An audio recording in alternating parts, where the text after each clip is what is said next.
Welcome to Pennington's Flight Plan, presented by JetBlue. I'm Eric Allen inside the BetMGM Casino studio here in Florham Park. Let's bring in our quarterback, Chad Pennington.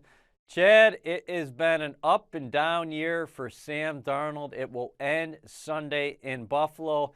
What do you think about Sam from week one against the Bills, and now here he is ending his second professional season, week 17 in Western New York?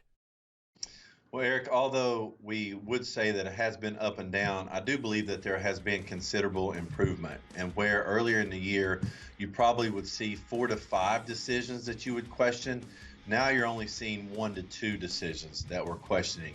Remember, he's 22 years old. This is his second year being an NFL quarterback. So I think as fans, we should be happy with his progress, and we hope to see that progress continue in Buffalo. What do you think about the resiliency he showed here throughout the year? You think about it. A couple days after the season opener against the Bills, he's diagnosed with mono, misses 3 games, and then, of course, he has that conversation about mid-year with head coach Adam Gase discussing what he likes, what he doesn't like about the offense, and then he seemed to play better in the season's second half.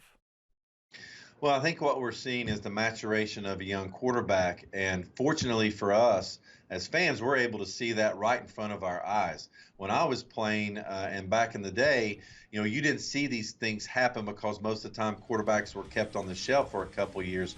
These mistakes were made behind closed doors. Unfortunately for Sam, we're seeing his mistakes made in front of us, but at the same time, we're able to see his progress as well. So I think we should be excited where he is, his projection moving forward, and his progress that he's made this year. I talked to him the other day, and he said, listen, I am seeing things better in terms of how defenses are trying to attack us, and also from a coverage perspective. Are you seeing that as well? Absolutely. I'm seeing him being more decisive with his decision making. I'm seeing the ball coming out of his hand with less hesitancy, more confidence. I think we're seeing the accuracy with these intermediate throws, especially these deep crossers that he's had a lot of success with.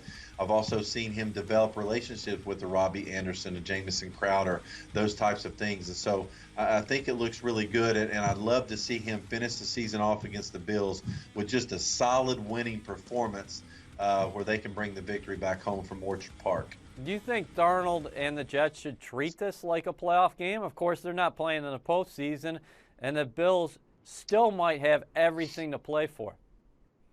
Well, I think this is all systems go for the Jets, regardless of what situation that the Bills choose to be in. I think they, from the Jets' perspective, it's all systems go. It's always great to end the year with a win and really be able to cap off what has been a topsy-turvy season with a nice victory. Okay, so bottom line, do you think when Darnold enters the stadium, he's going to have good feelings, considering that was his first fourth quarter comeback victory of his career last December against Buffalo? I think he's going to be interested and excited about his improvement. He has a game 1 against the Bills, and he wants to see how much he has improved as a quarterback over 17 weeks with all of the adversity that he has faced by himself as well as his team. And so I think he'll be excited about that challenge to say, look, I've really improved. Look at the difference in my week 1 performance versus my week 17 performance. Thanks, Chad.